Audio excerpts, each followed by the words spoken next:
Hey there everyone, welcome to day 25 of the Holiday Ham Challenge. 25 out of 31 days, we are almost there. Whew, the end is near. I am so excited, hope you guys are too. So for today, we are going to go over a form of the squat that's going to really emphasize those glutes and make them burn, but this also focuses in on the middle, the front, and the side of your thigh. So this is going to burn a lot of calories. It's going to really engage a lot of muscular activity and engagement with your lower body. And this is a fantastic alteration to the squat. It really helps just to change up the type of squat that you're doing every now and then, just to get a little bit more activation and a little bit more use out of your legs. So that's what we're going to do today. So today we are doing the Sumo Squat. We have done this in many of our classes here in the virtual gym, so many of you may be familiar with it, but I want to break down the technique and form just a little bit for you, and then add on a little at the end to make it slightly more challenging for you, alright? So first off, for the Sumo Squat, it is just a squat going up and down, but we are going to change the positioning of our legs. So the Sumo Squat calls for a wider stance, so you have your legs like as nice and wide as you comfortably can, just like this, so much further out from your hips than a normal squat, which is normally just right outside your hips. But Sumo Squat, you take a step wider, turn your toes outward. So if you were on the face of a clock and you were facing straight ahead at 12 o'clock, you want your toes to be primarily facing towards like 10 and 2 roughly, or a little bit wider if you can go a little bit wider, but you want to have nice stable force behind your heels when you press down, and by behind I mean under them. So you want to make sure you got a nice stable base under your feet with your toes turned out as wide as you can. Keep that tailbone tucked under and that chest lifted, core engaged, because then from here, there we go, just a maybe inch in, and then from here you just simply squat right down, and as you go down, your knees should stay primarily over your ankles, so that way you can push straight down into your ankles to come right back up. Squatting down to where your thighs are almost parallel to the floor, feel that squeeze in your booty, and then coming right back up. So if I turn to the side, get out wide here, and I keep my tailbone tucked under, I'm pretty much going right down. My hips just come right behind my heels as I go down. So let me just get that a little bit more for you guys. So I just squat right down, and you can see my hips are just behind my shin bones and my ankles right there. Because what happens is if you don't tuck in your tailbone and you squat right down, notice how that makes my butt go straight back and then my back arches. This is why you get that low back pain if you don't tuck that tailbone under.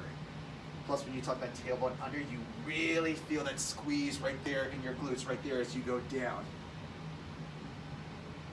Also, as you squat down, for your thighs, imagine as you're going down, they're being slightly rolled towards the back. That's also going to help tucking that tailbone underneath. And that way, that engages more your adductors here in the middle of your thigh. You're going to feel your quad squeezing. And then as you come up from the bottom of your squat, you're going to feel those abductors on the side of your thighs firing as you come right back up.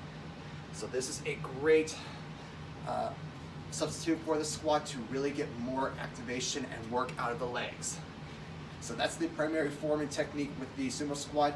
With your hands, you can have them in front of your chest or by your sides. I like to have mine in front of my chest because it gives me something to counter with my hips, because if I don't have my hands up, it feels kind of a little strange for me. But if I have my hands up, that encourages me to keep my chest lifted and my core engaged. But that's up to you. So I said that I was going to add something at the end to make it a little bit more difficult. So here's what it is. So get ready, and if this is too much for you, again, do what feels good for you. Just challenge yourself a little bit. If it's too much, it's too much. Listen to your body. But the add-on is a little pulse right at the end, or at the bottom, I should say. So going down to the bottom of your squat, and then hold, and then pulse, pulse, pulse, pulse. You're gonna feel everything firing relatively quickly, but even as you're doing this, it should feel like you can easily lift your toes because your heels are pressed firmly down into the floor, but your toes can slightly lift up. But just pulsing right here, whoo, that's gonna burn that booty right there.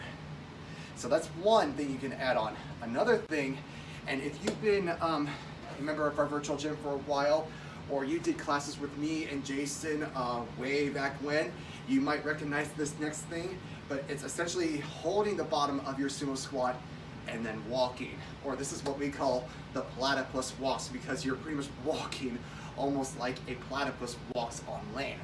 So what that looks like is you come to the bottom of your sumo squat, stay down as low as you can, and then step forward and stepping back. And if you're like me, and if you find this to like spark a sense of fun, you can throw in spirit fingers and jazz hands right here just to make it a little bit more fun. Hey, who says exercise can't be fun, right? But that's what I got for you guys today. The sumo squat. See if you can add a little pulse right at the bottom there. And if you want to challenge yourself even more, go for the platypus walk, staying as low as you can, all right? So for sets and reps, I would recommend 3 sets of anywhere from 8 to 12 of those, including the pulses if you want, but if you're going to include the pulses with reps, save the pulses for the very last rep, all right? So finish your 8 to 12 reps and then pulse for the last one for anywhere from 15 to 30 seconds. You don't have to pulse much longer than that. And if you want to go for time, again, that's up to you. You can do as many reps or as long as you want to pulse at the bottom for 15 seconds up to a minute. That's what I would recommend for that. And make sure you rest in between for roughly a minute in between sets.